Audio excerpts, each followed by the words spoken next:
While putting some notes together while comparing and contrasting things from previous Buckeye football seasons, this thought came into my mind. Could the Ohio State Buckeyes repeat history in 2023? I have an answer for you during today's episode of Locked On Buckeyes. You are Locked On Buckeyes, your daily podcast on the Ohio State Buckeyes. Part of the Locked On Podcast Network, your team every day.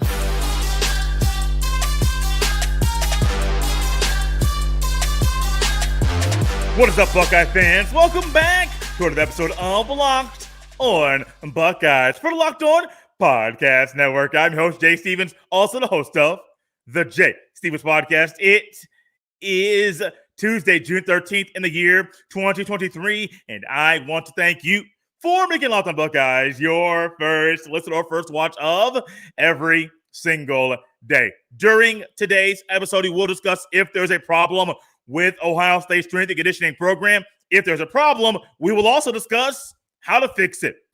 But first, there's a connection between Ohio State's 2013 season and the season in 2022. Both seasons ended with back-to-back losses. 2013, a loss to Michigan State in the Big Ten Championship, and also a loss in a bowl game against the Clemson Tigers. 2022, a loss to the Wolverines of Michigan, and then also a loss in a bowl game in the playoff to the Georgia Bulldogs. In 2014, the Buckeyes followed it up with a national championship winning season. Now, I'm not here to say that the Buckeyes are going to be a lock to win the national championship right now in the upcoming season. However, history could repeat itself. Ryan Day is a coach. He understands that this season is very pivotal to him in his future of being a coach, the head coach at the Ohio State University. Following Urban Meyer said it recently. It was a tough task. If you were Ryan Day and you were coached by a Hall of Famer, and all of a sudden the Hall of Famer is retiring and you're following him, yeah, you know him, but buddy, you also realize it's a tough task. It's going to be hard to follow this man. Won a natty in 2014 and also won multiple bowl games as well. Never lost to his rival. Though that's a tough act to follow. Well, Ryan Day has done a phenomenal job in some ways. Not perfect, not an A-plus type of job coaching the Buckeyes during his tenure as head coach, but he's done a pretty good job, actually a really good job of coaching the Buckeyes. However, this year's pivotal, and history could repeat itself. Now, some things have to go your way. You don't have to go undefeated to win a natty. We saw that from the Buckeyes in 2014. One thing you need to do, though, is make sure the talent you have put together is being developed properly at this time of year so it performs well in the fall in a few months. But also, let's think about this, though. How rare is it for Ohio State to have a coach that loses 2 games to end the season at all, just in general? Woody Hayes did it 5 times in 28 years. That's insane. Earl Bruce did it 1 time in 9 years. Now, John Cooper is the one outlier or odd one. Well, there's 2. But John Cooper, for a guy who coached for more than 1 year, he lost back-to-back games to end the season 7 times in 13 seasons. Jim Tressel never did it. Luke Fickell lost the final 4 games of his 1 year of being the head coach for the Ohio State Buckeyes. Urban did it once in 2013, followed it up by winning the natty. And to date, Ryan Day's only done it once. And so when you think about what happened last year, it's rare in general, but also in the past 20 years, it's even rarer. Now, if you want to take Luke Fickell out and say that was an interim coach, they were on sanctions and on probation, and so you're expecting them to not win many games, I will give you that for this conversation. But for this conversation as well, let's think about this. Does Ohio State have enough talent to win the natty? I would think most people would say yes. Do they have the most talent, enough talent to win the conference? I would say yes. So I would say when it comes to winning the conference at the beginning, yes, you have enough talent there. Let's just say it's undefeated versus undefeated. Buckeyes, Wolverines, November 25th. Do the Buckeyes have enough talent to beat the Wolverines in that game? Absolutely. I think they had enough talent to beat them last year. And I do believe they had enough talent the year before. Now, games were ended and that games were played completely different. But I do believe the Buckeyes had enough talent to beat them last year and the year before. Unfortunately, it did not happen. So they have enough talent to win the conference, beat the rival, win the Natty. That's true. Now, how you utilize the talent is a completely different story. Urban Meyer in that year, simply the quarterback position. He was blessed and privileged to have Braxton Miller. Oh, man, Braxton goes down preseason. J.T. Barrett IV comes in, and what does he do? He goes off. He goes smooth off, and J.T. Barrett was a phenomenal young man. If did a phenomenal job of playing the quarterback, he goes down against Michigan. So what happens there? What happens in that moment? Third-string quarterback Cardale Jones comes in, has a very good 3-game stretch for a guy who had never started a game in college. Buckeyes win the Natty. Now, the 3 quarterbacks here, now I'm not going to say any of them are Braxton Miller, any of them are J.T. Barrett, any of them are Cardale Jones. I am not doing that. I won't go that far. But you have a guy in Kyle McCord, never started maybe 1 game, 1 or 2 games, not many. Good quarterback. Devin Brown, good quarterback. I think whoever starts at quarterback for Ohio State, the Buckeyes will be just fine. But in third string, Tristan Gebbia has more run under him than Cardale Jones did in that time. And I know Gebbia understands, just play my game. Just do what I need to do, what I can do, and don't get outside of myself unless I need to. But when doing so, still try to rely on the guys on the outside, Harrison Jr., Abuka, etc. And so there's a connection there between the Urban season of 2013 falling to 2014. And Day, I do believe, has enough talent to do it. But will Day use that talent properly? I think that's the question right there. I think last year's season, Ohio State, many people believe they had enough talent and they were good enough to win the national championship. Now, I understand why they did not, and we just also discussed numerous issues and analyzed the Buckeye football properly here on the show throughout the season, do some live shows there as well after games on the weekends. And so you're getting instant reactions, but you're also getting things throughout the week after watching the film, after seeing the ins and outs, after watching the pressers. We get some more analysis here as well. And so history could repeat itself for the Buckeyes. Urban used the talent properly. Urban used the talent wisely, but also Urban was just a dog of a coach. Like, Urban was different. Does Ryan Day have a different type of coaching gear in 2023 to allow 2023 to be like 2014 and 2022 was similar to 2013? Both years, 2022 and 2013, end of the year with back-to-back losses. 2014 a Natty. The Buckeyes aren't my favorite to win the Natty right now. However, if Ryan Day coaches this year like he did in that Georgia game, we could be having a conversation in December. Buckeyes in the playoffs, and Buckeyes might be my favorite at that point in time to win the national championship. Yes, history can repeat itself, but a lot has to go your way one way, and a lot has to happen by the way Ryan Day coaches the team for that to happen. It can happen, yes, but a lot has to go your way. Coming up next, we will look at Ohio State's strength and conditioning program and try to pinpoint if there's a problem with this part of the program. We'll have an answer for you next year on Locked On Buckeyes. This episode is brought to you by FanDuel Sportsbook. Make a fast break to FanDuel during the NBA playoffs because right now new customers can get a no-sweat first bet up to $2,500. That's right, up to $2,500 back in bonus bets if your first bet doesn't win. There's no better place to bet all the playoff action than America's #1 sports book. Visit FanDuel.com/lockedon and get a no-sweat first bet up to $2,500. Once again, visit FanDuel.com/lockedon and get a no-sweat first bet up to $2,500. That's FanDuel.com/lockedon. FanDuel, official sports betting partner of the NBA.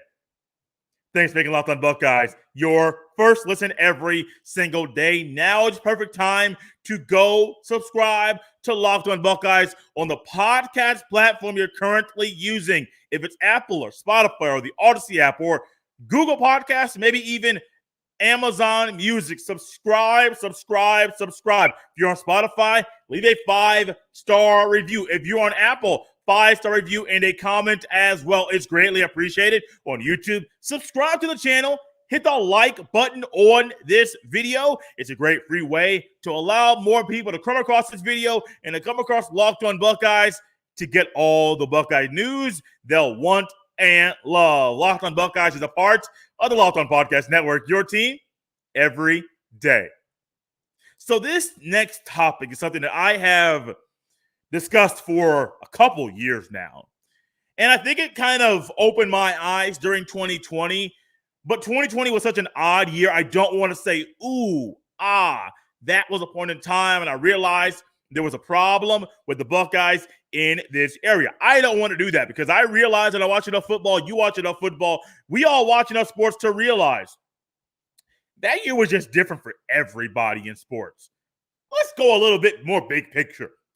That was different for everybody in general. Doesn't matter if you're in the US of A or if you are in Mexico or if you're in Australia, New Zealand, or if you're in Canada or maybe even France or Germany or China or Japan.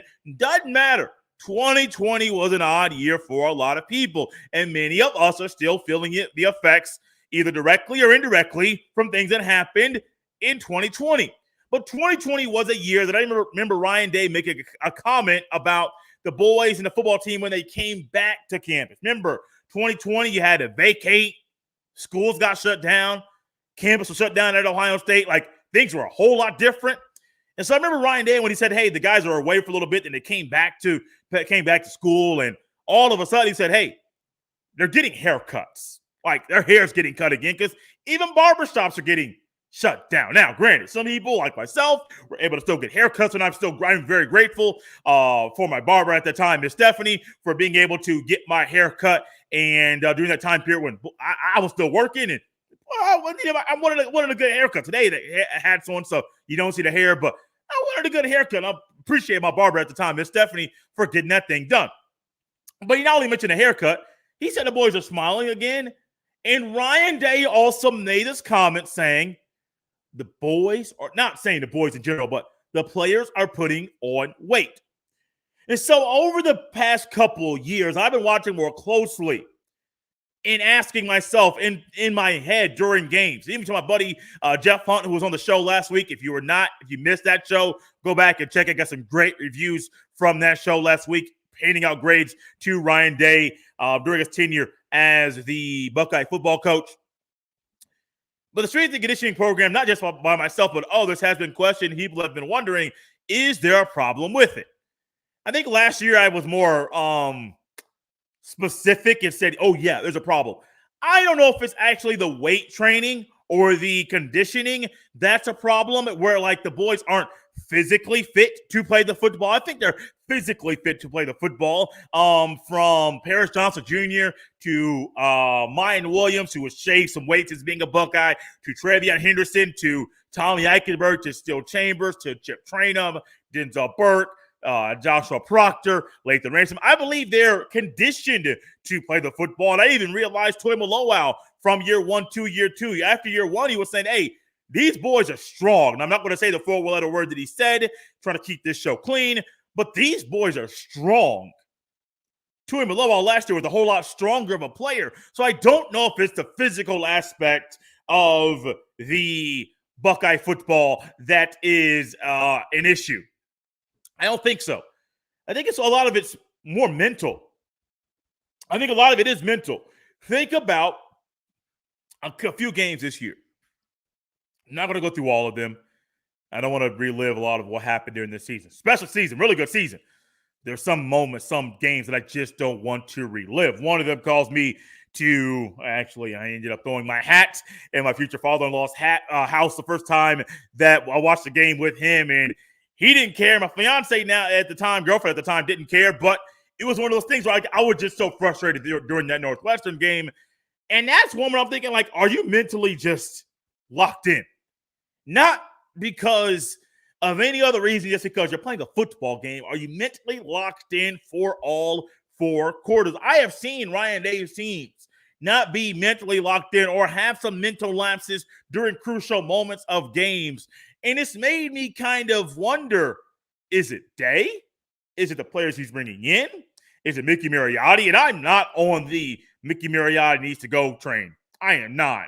A year ago, I may have been harder on that. I am not on that right now because I've seen the Buckeyes do a good job of getting players physically in shape to play the football.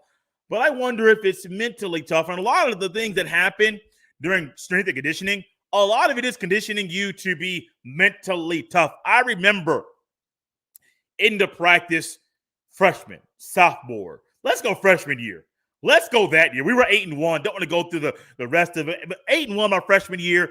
And I remember they had us run these things called Dolphins. Now, I don't know. You may have done the same thing and when you played the football. But when I played the football, it was in my freshman year, they were called Dolphins. I think they called it all 4 years. It was Dolphins. And what is it? The width of the field.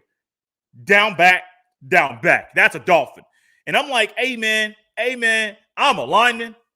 I was not the heftiest on the team, but I was not in the best of shape like a running back or receiver or quarterback either. So I was a lineman center at the time, and I said, hey, I don't like this running. I don't like this. But what did we see? What did we witness?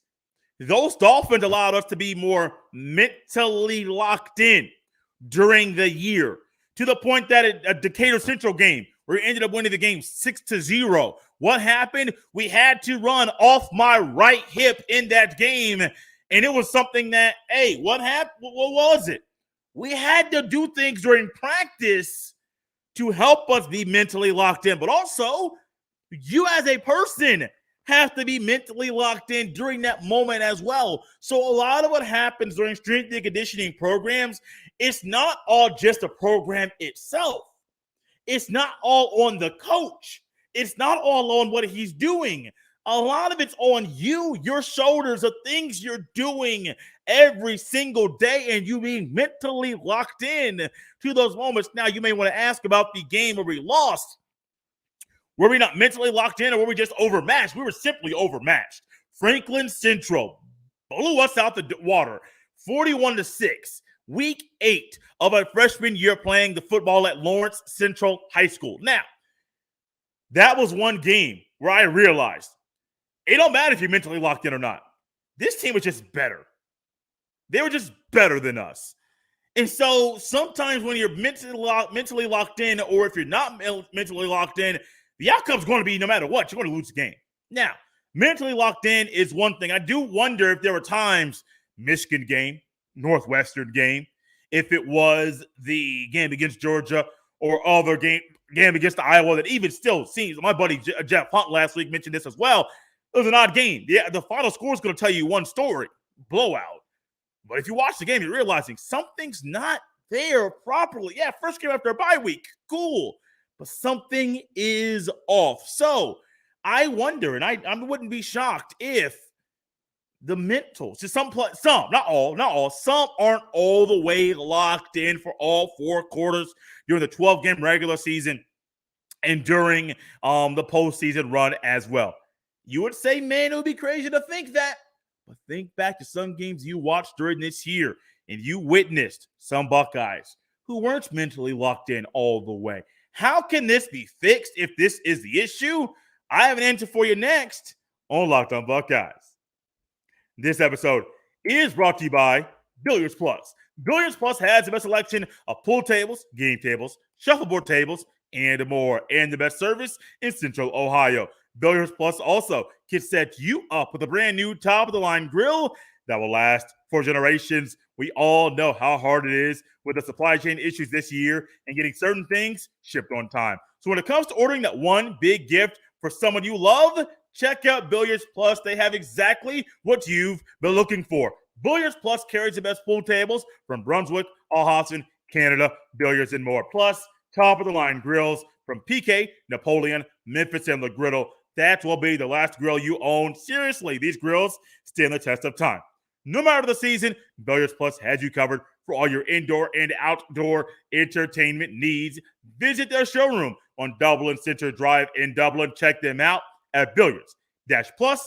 Billiards Plus, family owned and operated for generations. One thing, when there is a problem, you must pinpoint the issue.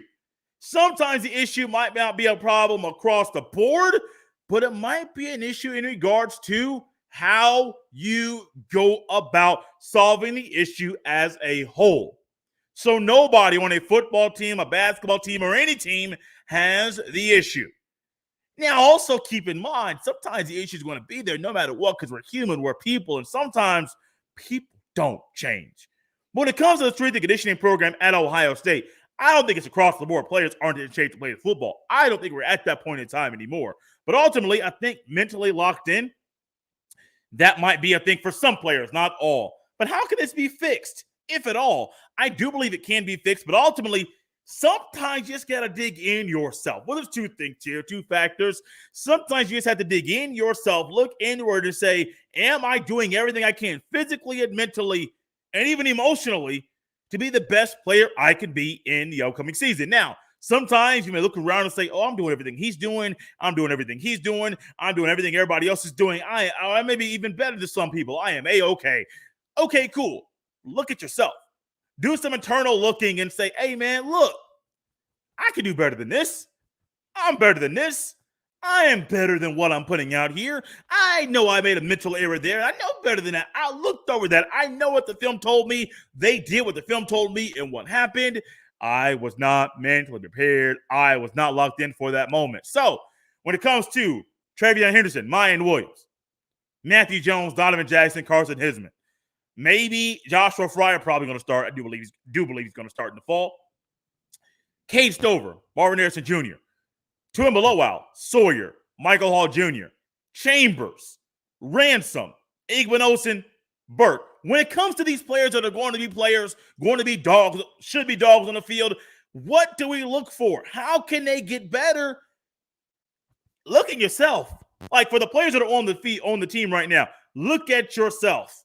Do some internal investigation and be coachable. Like that's a huge thing right now, which is simply being coachable. But also, it also goes into Ryan Day, Brian Hartline, Larry Johnson, Corey Dennis, the other coaches on the staff. It also goes into them bringing in the proper players, recruiting the right guys. Because if you recruit the right guys, you do your homework, you do your investigation, and you talk to the head coach, you talk to that player's position coach, you talk to the parents, the principal, the guidance counselor, the other teachers that are in the high school, you realize they're saying the talent's there on the field, but being mentally locked in all areas is not. Maybe you wonder, is that the right type of person you want to bring into the culture at Ohio State? Or maybe it's, hey, he's mentally locked in a lot of areas, but the talent's not there. Oh, but you think you can bring him in? Is that the kind of guy you want to bring in? Is he a project on and off the field? Is he a project on the field? Is he a project off the field? You have to bring in the right guy. So I don't think as a whole unit overall that Ohio State strength and conditioning program has an overarching big problem. I do think sometimes some players are not mentally locked in. Yes, that can be aided by the strength and conditioning program at Ohio State. I also realize some players can't be helped. Some players are just going to do what they want to do. I know a player. I'm not going to say his name. Sophomore year was a starting outside linebacker. We ran a 4-4. Going to say this pretty quickly. And 4 down linemen on defense, 4 linebackers. He was an outside backer, and he kind of did his own thing. Now, he read, react, practiced. I don't know how much film he watched. I was on a varsity at the time. But he kind of did his own thing. And sometimes him doing his own thing, TFL, tackle for loss, he was fine. Sometimes doing his own thing, could occasionally get him beat. Now, the defense was one of the best, not just in the conference, was one of the best in the state, literally held their rival, who was really good that year, to only 75 yards of total offense in the first game of that season. And so that defense was really, really, really, really, really good. And so him being able to just kind of freelance a little bit was there. I don't believe he was always mentally locked in, but when he was fine. It's a fine line between bringing out guys in that aren't always mentally locked in, but can play, and guys that struggle in different areas. Ryan Day, is ultimately on him. I think he's done a good job of putting the roster together. Now we got to see if the older guys are right, being mentally locked in with the talent added into it, or if the younger guys are. We got some more summer stuff to come at you. Kenyatta Jackson Jr., other guys as well that are Buckeyes that I think will be head busters for the Buckeyes. Maybe not in a starting role, but maybe as a backup for the Buckeyes in the fall. Out of here on a Tuesday. You can follow me on Twitter at jstevens07. Send all of your emails to jstevens317@gmail.com. Looking to get Brian Smith, Locked On's recruiting analyst, back on the show to provide a recruiting update. And also my guy Ryan Roberts of Rising Draft Scouting. Looking to get him back on to do some summer scouting, some preseason NFL draft talk about Mayan Williams and Travion Henderson. This has been Locked On Buckeyes here on a Tuesday. I'm your host, Jay Stevens. I will see you next time.